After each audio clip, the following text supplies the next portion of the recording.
podemos voltar agora ao Frege e tratar do aspecto que pretendíamos abordar nessa primeira grande parte aqui dessa videoaula. Ou seja, de acordo com o que acabamos de falar, acabamos de lembrar, na verdade, ao dizer que uma das diferenças mais marcantes entre o seu método de entender e o de Bully, Frege mencionava, e mesmo aristotélico, Frege mencionava, dizia o seguinte, que do seu ponto de vista, o seu ponto de partida, não eram os conceitos, mas os juízos. O que isso quer dizer? Ora, essa diferenciação certamente apontava para aquela parte da lógica que já havia sido chamada de ars iudicandi, e que era diferente da ars inveniente. E claro, já naquele ambiente bem mais restrito. Ora, vejamos como tradicionalmente foram caracterizadas essas disciplinas ou artes, se vocês quiserem, partes da lógica. Lá no livro de Pedro Abelardo, intitulado Lógica para Principiantes, ele dizia o seguinte, cito Abelardo: há duas partes, de acordo com Marco Túlio Cícero e Severino Boécio. O Cícero morreu em 43 a.C. e o Boécio morreu em 525 depois. Então, há duas partes, de acordo com Cícero e Boécio, que compõem a lógica, a saber, a ciência de descobrir os argumentos, ars inveniendi, e a de julgá-los, ars iudicandi. Isto é, de confirmar, então, de julgá-los de confirmar e comprovar os argumentos descobertos.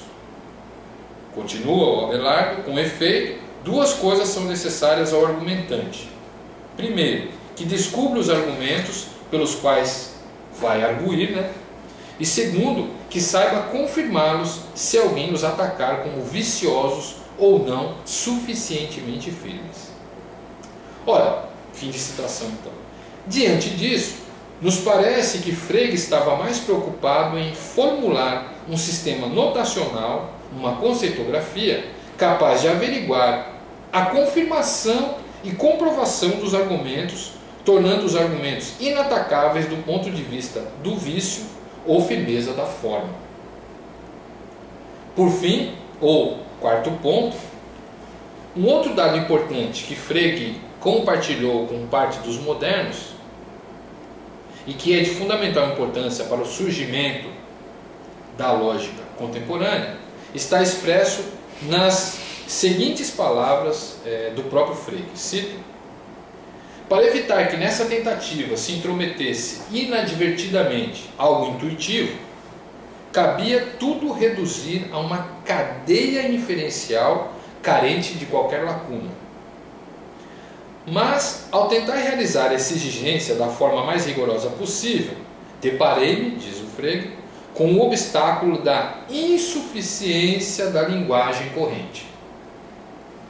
Além de todas as dificuldades inerentes ao manuseio das expressões, à medida que as relações se tornavam mais complexas, tanto menos apto me encontrava para atingir a exatidão exigida.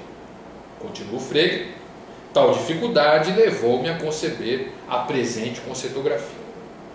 Fim de citação.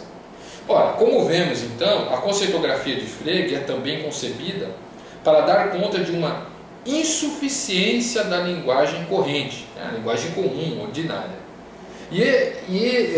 Ela seria insuficiente para cumprir a exatidão exigida quanto à falta de lacunas da confirmação e comprovação dos argumentos.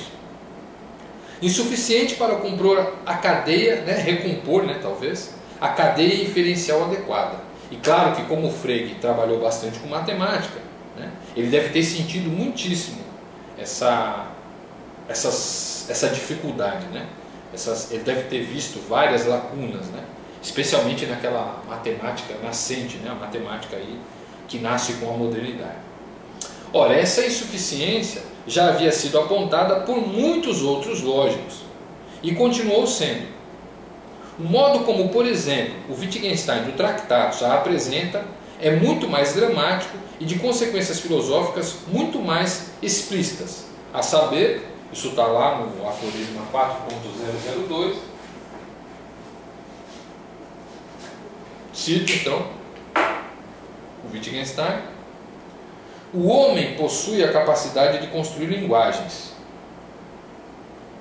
E essa palavra linguagem aí já é difícil, né? Então, o homem possui a capacidade de construir linguagens com as quais se pode exprimir todo o sentido, né? Sinn, sem fazer ideia de como e do que significa, né? Bedeutet, né? Cada palavra. Como também falamos, sem saber como se produzem os sons particulares. A linguagem corrente é parte do organismo humano e não menos complicada que ele. É humanamente impossível extrair dela, de modo imediato, a lógica da linguagem. A linguagem é um traje que disfarça o pensamento, Gedanken. E, na verdade, de um modo tal que não se pode inferir da forma exterior do traje a forma do pensamento trajado. Isso porque a forma exterior do traje foi constituída, segundo Wittgenstein, segundo fins inteiramente diferentes de tornar reconhecível a forma do corpo. Continua Wittgenstein, os acordos tácitos que permitem o entendimento da linguagem corrente são enormemente complicados. Então está aí a fala do Wittgenstein, é muito mais dramática do que aquela que mencionamos do Frege. Mas não foi só o Wittgenstein, né? Como a gente disse, vários lógicos, né? Várias figuras importantes para a história da lógica apontaram essa insuficiência, né? Ora, o Leibniz já havia apontado essa insuficiência também da linguagem corrente e sua associação com raciocínio com certas marcas da evolução da linguagem, né? Cito Leibniz: ainda que as línguas, e aqui, né, essa diferença entre linguagem e língua é fundamental, né? Ainda que as línguas sejam sumamente úteis para raciocinar, estão submetidas, entretanto, a inumeráveis equívocos e não podem cumprir a função de cálculo. Essa associação agora da lógica à noção de cálculo. Isto é, continua Leibniz, não podem revelar os erros de raciocínio através da formação e construção das palavras. Talvez uma melhor tradução fosse das expressões, como ocorre com os solipsismos e os barbarismos. Continua Leibniz, e na verdade essa admirável vantagem a oferece até aqui unicamente os signos empregados por aqueles que se dedicam à aritmética e à álgebra, em que todo o raciocínio consiste no uso de caracteres e onde o erro é igual aos de cálculo.